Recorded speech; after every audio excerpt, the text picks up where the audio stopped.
Les 8h11 Françoise de Gouaille là. Bonjour Françoise. Bonjour mon cher Jean-Jacques. L'attente interminable, ça dépend pour qui, la nomination du Premier ministre. Hier, Xavier Bertrand tenait la corde, mais voilà qu'hier soir, un nouveau personnage s'est invité dans la pièce. Michel Barnier. Oui, Michel Barnier, l'homme qui a négocié le Brexit. Oui. En un mot, démission. Oui. Mais pourquoi vous prononcez le mot démission? Bah écoutez, parce que là... Vous pensez à Michel Barnier, Xavier Bertrand et vous pensez à démission. Je vais vous expliquer le contour. On se demande qui. Un monsieur qui s'appellerait Emmanuel par son prénom et Macron par son nom. Alors démission. Parce que, écoutez, non mais Jean-Jacques, votre mère vous l'a certainement répété, la mienne aussi, il ne faut jamais dire jamais. Emmanuel Macron, lui, depuis plusieurs jours, depuis plusieurs semaines, il répète « Jamais je ne démissionnerai ». Mais il y a ce qu'on veut et puis il y a ce qu'on peut, mon cher ami. Quand on regarde la journée hier de dupes, on réalise la fragilité politique du président de la République. Pourquoi? Parce que cette journée de dupes, elle a vu Xavier Bertrand quasiment nommé. Il était à la signature à 17h. Et puis, il y a eu une contre-offensive menée notamment par le secrétaire général de l'Élysée pour tenter d'imposer qui? Michel Barnier. Il se passait rien. Et à partir de 17h, vous avez Michel Barnier qui apparaît. Pourquoi Michel Barnier?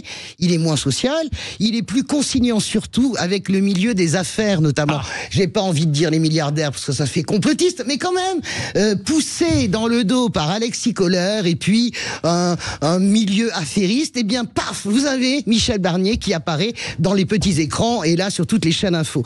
Pendant que Emmanuel Macron, lui, est un peu retranché dans son bureau et tente d'explorer d'autres pistes à l'abri de toute pression. Lesquelles?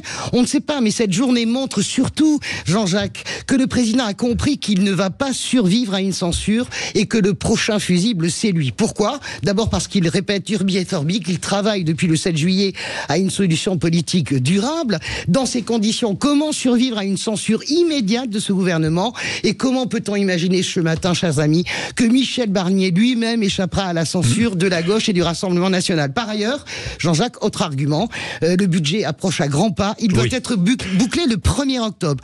Plus le temps passe et plus on se demande comment un gouvernement peut parvenir à passer cette épreuve capitale. S'il chutait sur la barre, on ne peut pas imaginer qu'Emmanuel Macron ne chuterait pas non plus. Une présidentielle anticipée? Bah oui. C'est ce que vous dites? Bah oui, pour purger... C'est ce que vous laissez entendre? Je ne laisse pas entendre ça. C'est un point de vue d'éditorialiste, mon cher ami. Pourquoi? Je vais vous expliquer. Pour purger la séquence, aller au bout du processus démocratique, rebattre toutes les cartes avec la mère des batailles, plutôt que de rester au milieu du gué. On sait très bien que trois personnages, vous le savez parfaitement, Jean-Jacques, la veulent, cette présidentielle anticipée. Il y a Jean-Luc Mélenchon, il y a Marine Le Pen et il y a François Hollande qui la veut aussi. Je sais bien que l'argument réflexe est toujours le même. Oh là là, c'est Marine Le Pen qui va gagner. Et oui, Édouard Philippe, évidemment. C'est Marine Le Pen qui va gagner. On ne peut pas prendre ce risque. C'est un argument un peu pavlovien, car on ne sait rien, en fait. Et je rappelle que Jordan Bardella, à l'heure où je vous parle, devait être Premier ministre. Parce que nous oublions aussi que ce pays très politique, amoureux du débat, eh bien, il a déjà tranché. 51% des Français jugent que le chef de l'État devrait démissionner. Et l'interview d'Édouard Philippe ne peut qu'abonder dans le sens de l'opinion. Car le message le plus important de cette interview, c'était quoi? Eh bien, c'était « Je suis là parce qu'il va y avoir une présidentielle anticipée ». Ce serait une façon de purger cette séquence ouverte par Emmanuel Macron. Allez, on termine par cette phrase sublime. Laquelle? Levez-vous, orage désiré, clamait René de Chateaubriand. Pourquoi levez-vous, orage désiré? Levez-vous, présidentielle anticipée, parce que rien de tel qu'un énorme orage pour dégager le ciel. Vous y croyez? Elisabeth Lévy, une présidentielle Alors avant de dire si j'y crois, je voudrais quand même me dire mon désaccord sur le désir de l'orage désiré, parce que moi là je crois, là je suis sérieuse, je pense que ce serait une catastrophe pour la France. Je me fiche du sort de X, Y ou Z.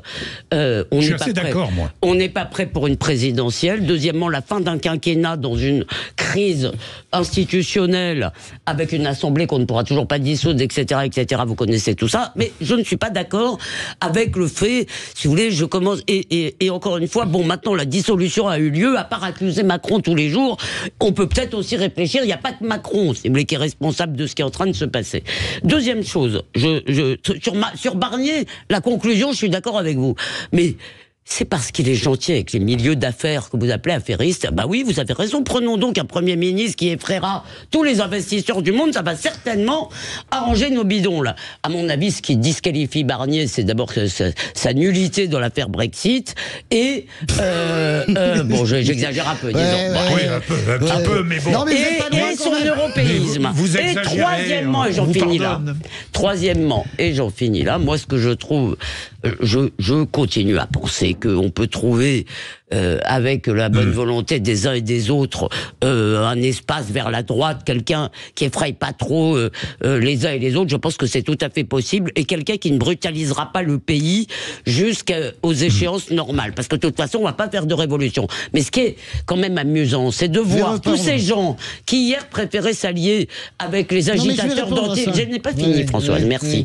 C'est de voir tous ces gens qui hier préféraient s'allier avec les agitateurs d'antisémitisme de LFI plutôt que de laisser des RN gagner, faire la coutume à Marine Le Pen. Et voudra-t-elle bien Ben si, c'est Marine Le Pen. François, je vous ai écouté. Est-ce que vous pourriez prendre l'habitude de me laisser finir mes phrases? Allez vite, Elisabeth, donc, parce que le temps passe. Oui, mais il lui faut la coutume, elle pose ses conditions. Et donc ça prouve simplement une chose. Encore une fois, si on avait besoin de le prouver, leur antifascisme est juste une mascarade. Ils n'en pensent pas un mot. Et ça, c'est honteux. Ils ont joué à l'antinazisme. Elisabeth, moi, je ne vois pas de qui vous parlez. La gauche, elle a toujours été constante.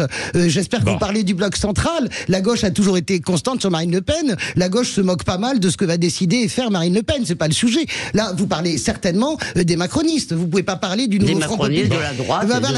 Ça, c'est le premier point. Le deuxième point, je ne suis pas d'accord avec vous deux, mes chers amis. Je pense que à la crise, l'une présidentielle ne rajouterait pas la crise à la crise. Mais bien sûr, c'est la mère des batailles. Elle est obligée de clarifier. Nous devons clarifier. Comment pouvez-vous imaginer que ce gouvernement, quel qu'il soit, eh bien, dans la configuration actuelle, tiendra jusqu'au budget et encore un an. Donc oui, la présidentielle, absolument. Bien, merci. Nous allons vous retrouver. Ah bah oui. Oui, tout de suite, dans quelques minutes. Il est 8h18.